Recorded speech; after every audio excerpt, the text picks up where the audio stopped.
you've seen chaos, Delhi will reset your definition in 5 minutes. This city is a wild collision of empire, spice markets, traffic, and the future. Beautiful, intense, and unforgettable.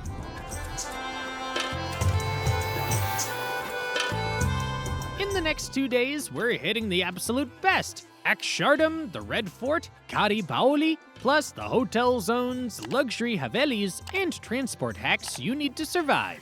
Let's go.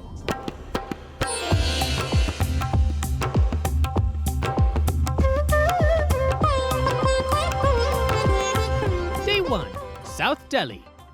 Morning, Humayun's Tomb Complex.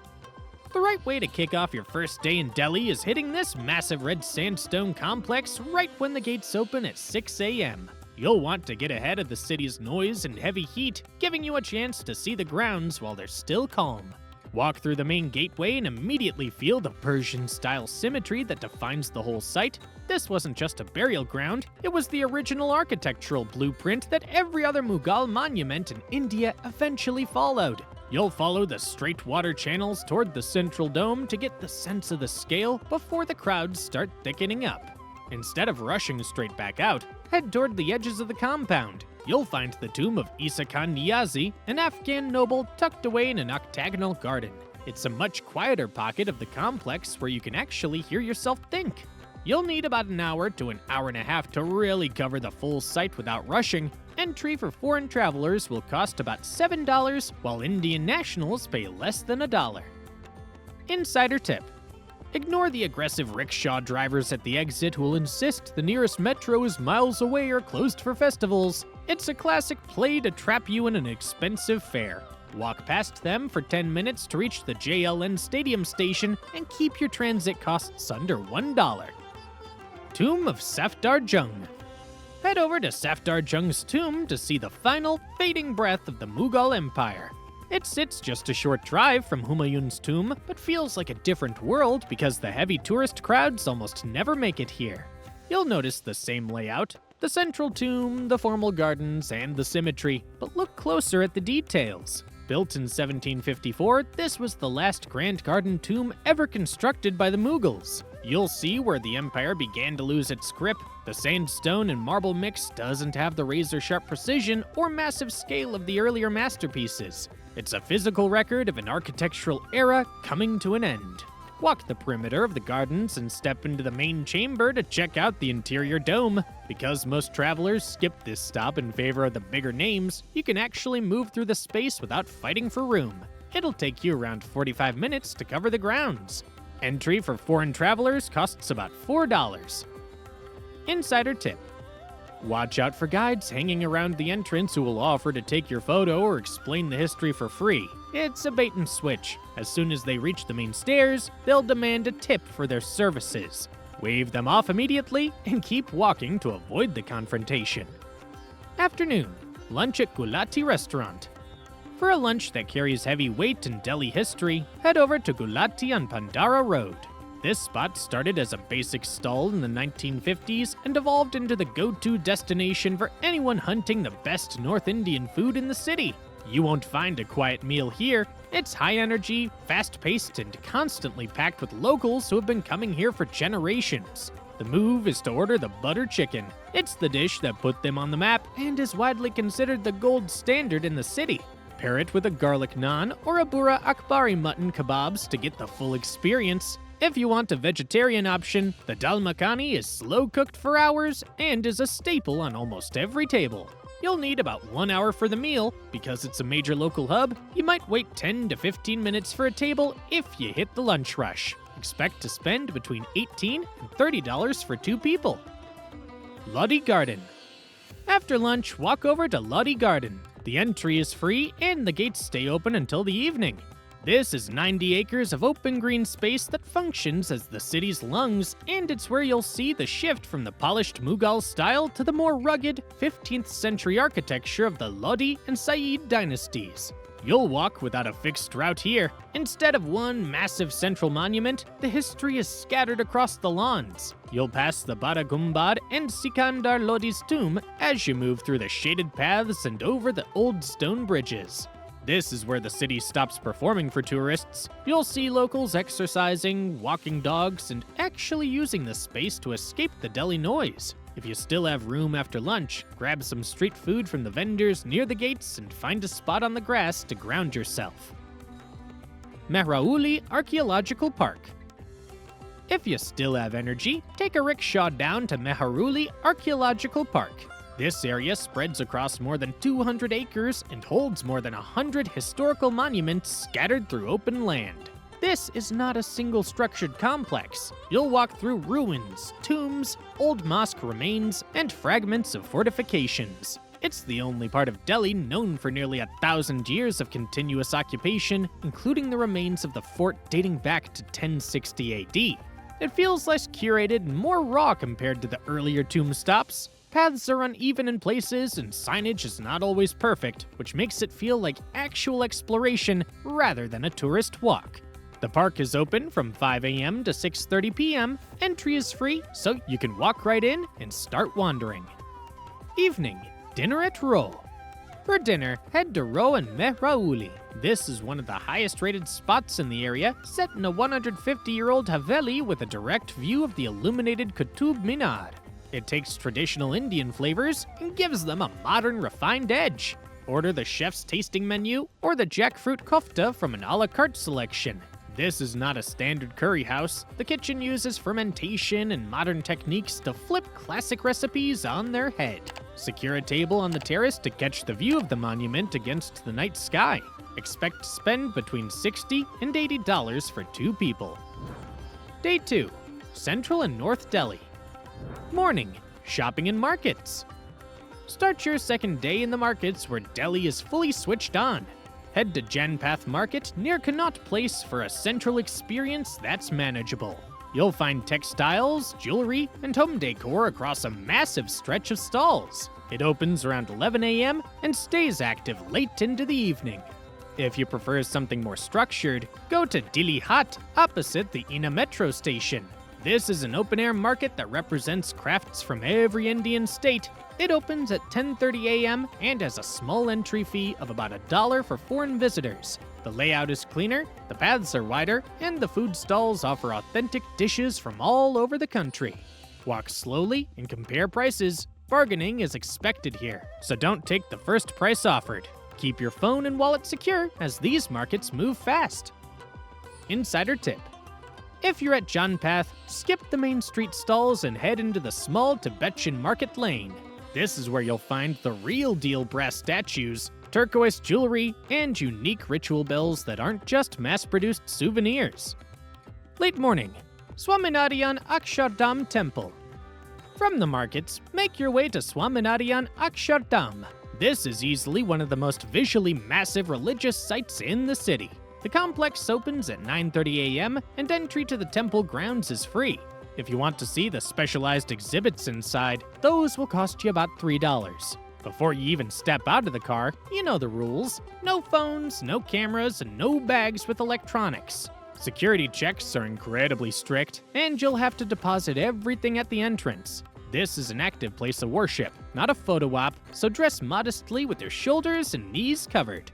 Once you're inside, take your time walking around the main temple. The sandstone exterior is covered in thousands of detailed carvings of figures and animals. The whole complex presents Hindu spirituality and architecture in a very polished, modern format that feels worlds away from the chaos of the markets. Afternoon, lunch at the Yellow Chilli. Grab a table at the Yellow Chilli for a solid break after the temple. It's a short rickshaw ride away and consistently hits the mark for high-quality North Indian comfort food. The vibe is bright and relaxed, which is exactly what you need after dealing with the intense security lines at Akshardham. Order the Sham Savera. It's their famous spinach and cottage cheese kofta in a velvety tomato gravy. If you want something with actual depth, the Lala Musa Dal is slow-cooked for 36 hours and never misses. The kitchen delivers top-tier flavors without any of that stiff, formal nonsense. Expect to spend between $20 and $25 for 2 people. Red Fort. Next, head to the Red Fort or Lal Kila. You'll spot the massive red sandstone walls long before you reach the gate. They rise 33 meters high and stretch for over 2 kilometers, so there is zero chance of missing it. Shah Jahan built this in the 17th century when he moved the Mughal capital from Agra to Delhi. For over 200 years, this was the primary royal residence for the emperors. Once you're inside, wander through the courtyards, palace halls, and the white marble mosque. Stick to the main axis and see the best of the palace areas before you head into the madness of Old Delhi. The fort shuts down at 5:30 p.m., so don't push this too late in the day. Entry for foreign travelers is about $6. Late afternoon, Akshardham Temple. Tucked away on a quiet street near Connaught Place, Akshardham Temple is easy to miss from the outside.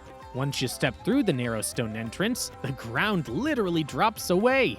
This centuries-old stepwell was the city's original way of storing water in the dry heat. You get these massive, symmetrical stone steps diving deep into the earth, creating a geometric perspective that feels like something out of a film set. It's raw, simple, and a total shift from the polished tombs you've seen all day. Entry is completely free. Walk halfway down the steps and look back up to see the best view. It usually stays quieter than the main monuments, so use this spot to catch your breath before you dive into the final stretch of the day. Evening, Old Delhi Spice Market. Finish your second day at Khari Baoli, Asia's largest wholesale spice market. It's been running since the 17th century and is a real deal working market, not some staged tourist trap. Walk straight into the chaos. You'll see sacks of chili, turmeric, and cardamom lining the narrow lanes. The air is heavy with spices, it'll literally tickle your throat, and the streets stay loud well into the night. If you want a better view, find your way up to a rooftop. Seeing the scale from above, with the hand carts and porters moving through the swarm, is the best way to process the madness. The market stays packed until 9 p.m. It's intense, it's crowded, and it's exactly how Delhi should feel. End your day here and let the city finish loud. Dinner at Haveli Dharampura. For your final dinner, head to Haveli Dharampura. It's a beautifully restored 19th century mansion hidden in the heart of Chandi Chowk. While the streets outside are pure chaos, this place is calm, elegant, and looks like a movie set. Order the mutton korma or the palak pata chaat. They do an incredible job of taking street food flavors and making them high-end. If you're lucky, you'll catch the live Kathak dance or the kite flying on the rooftop while you eat. It's the perfect contrast to the spice market you just left. Expect to spend around $50 to $60 for 2 people. It's a bit of a splurge, but sitting in that courtyard with the Qutub Minar or Jama Masjid nearby is the right way to end the trip. Useful info for spending 2 days in New Delhi. Best time to visit New Delhi. Target October, November, or February for your trip. These months hit the sweet spot, warm enough for long walks without the suffocating heat of summer or the heavy monsoon rains. Expect daytime temperatures between 18 and 27 degrees Celsius or 65 and 80 degrees Fahrenheit. May and June are notoriously brutal and often climb above 40 degrees Celsius or 104 degrees Fahrenheit.